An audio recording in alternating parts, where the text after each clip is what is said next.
కార్తీక పురాణం 8వ అధ్యాయం. శ్రీ హరినామస్మరణాధన్యోపాయం. వశిష్ఠుడు చెప్పినదంతా విని, మహానుభావ, తమరు చెప్పిన ధర్మములన్నింటినీ శ్రద్ధగా వింటిని. అందు ధర్మము బహు సూక్ష్మమనియు పుణ్యం సులభంగా కలుగుననియు అది నదీస్నానము, దీపదానము, ఫలదానము, అన్నదానము, వస్త్రదానము వలన కలుగుననియు చెప్పితిరి. ఇట్టి స్వల్ప ధర్మముల చేతనే మోక్షము లభించుచున్నగా వేదోక్తముగా యజ్ఞ యాగాదులు చేసినగాని పాపములు పోవని మీ వంటి ముని శ్రేష్ఠులే చెప్పుచుందరు కదా. మరియు తమరు ఇది సూక్ష్మములో మోక్షముగా కనబరచినందుకు నాకు అమితాశ్చర్యము కలుగుచున్నది. దుర్మార్గులు కొందరు సదాచారములను పాటింపక వర్ణసంకరులై రౌరవాది నరక హేతువులగు మహాపాపములు చేయువారు ఇంత తేలికగా మోక్షము పొందుట వజ్రపు కొండను గోటితో పెకిలించుట వంటిది. కావున దీని యొక్క మర్మమును విడమర్చి విపులీకరించ ప్రార్థించుచున్నాను యని కోరెను. అంతట వశిష్ఠుల వారు చిరునవ్వు నవ్వి, జనక మహారాజా, నీవు వేసిన ప్రశ్న సహేతుకము అయినదే. నేను వేదాంగములను కూడా పఠించితిని. వానిలో కూడా సూక్ష్మ మార్గాలున్నవి. అవి ఏమనగా సాత్విక, రాజస, తామసములు అని ధర్మము 3 రకములు. సాత్విక అనగా దేశకాల పాత్రలు 3ను సమకూడిన సమయమును సత్వమును గుణము జనించి ఫలము అంతయును పరమేశ్వరార్పితము కావించి మనోవాక్కాయ కర్మలచే నొనర్చిన ధర్మము. ఆ ధర్మమందు ఎంతయో ఆధిక్యత కలదు. సాత్విక ధర్మము సమస్త పాపములను నాశనం మొనర్చి పవిత్రులను చేసి దేవలోక, భూలోక సుఖములు చేకూర్చును.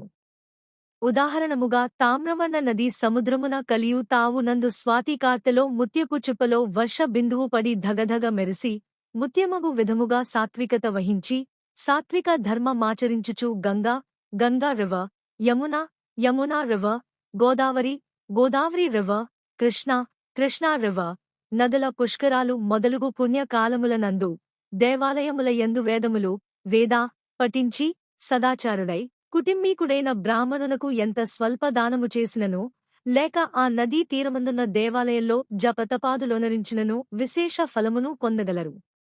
రాజస ధర్మమనగా ఫలాపేక్ష కలిగి శాస్త్రోక్త విధులను విడిచి చేసిన ధర్మం. ఆ ధర్మం పునర్జన్మహేతువై కష్టసుఖాలు కలిగించునదగను.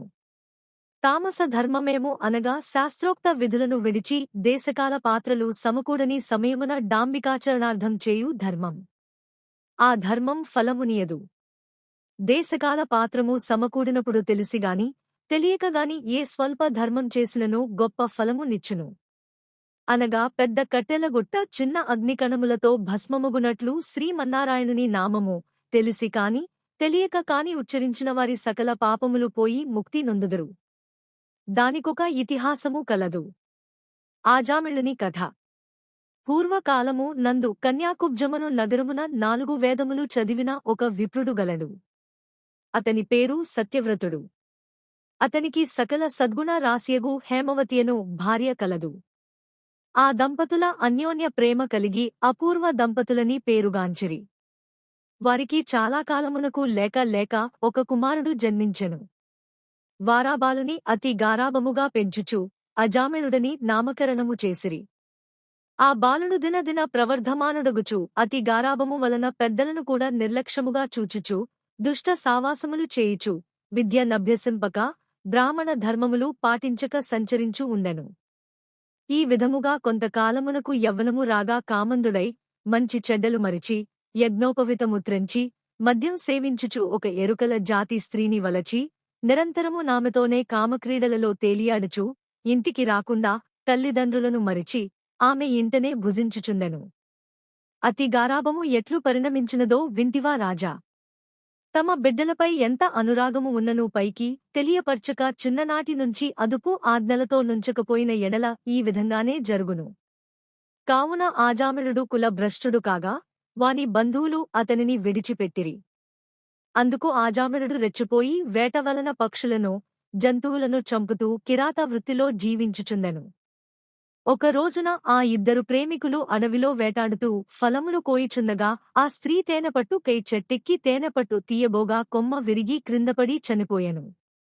ఆజామిళుడు ఆ స్త్రీ పైబడి కొంతసేపు ఏడ్చి తరువాత ఆ అడవి యందే ఆమెను దహనము చేసి ఇంటికి వచ్చెను.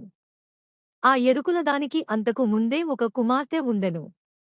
కొంతకాలమునకు ఆ బాలికకు యుక్త వయస్సు రాగా కామాంధకారాముచే కన్ను మిన్నుగానక ఆజమిళుడు ఆ బాలికను కూడా చేపట్టి ఆమెతో కూడా కామ క్రీడలలో తేలియాడుచుండెను. వారికి 2 కొడుకులు కూడా కలిగిరి. 2 పురిటిలోనే చచ్చిరి. మరుల ఆమె గర్భము ధరించి ఒక కుమారుని కనెను.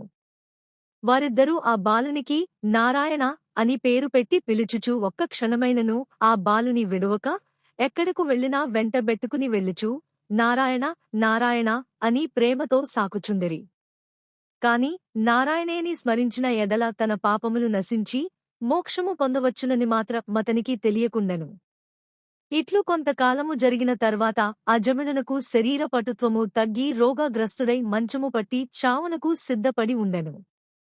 ఒకనాడు భయంకర ఆకారములతో పాసాది ఆయుధములతో యమభటులు ప్రత్యక్షమైరి. వారిని చూచి అజామిళునకు భయము చెంది కుమారుని పైన ఉన్న వాత్సల్యము వలన ప్రాణములు విడువలేక నారాయణ నారాయణ అనుచునే ప్రాణములు విడిచెను. అజమిళుని నోట నారాయణ అను శబ్దము వినబడగానే యమ భటులు గడగడ వణకసాగిరి. అదే వేళకు దివ్యమంగళాకారులు శంఖ చక్ర గదాధారులు యగు శ్రీమన్నారాయణుని దూతలు విమానములో అచ్చటికి వచ్చి, ఓ యమ భటులారా!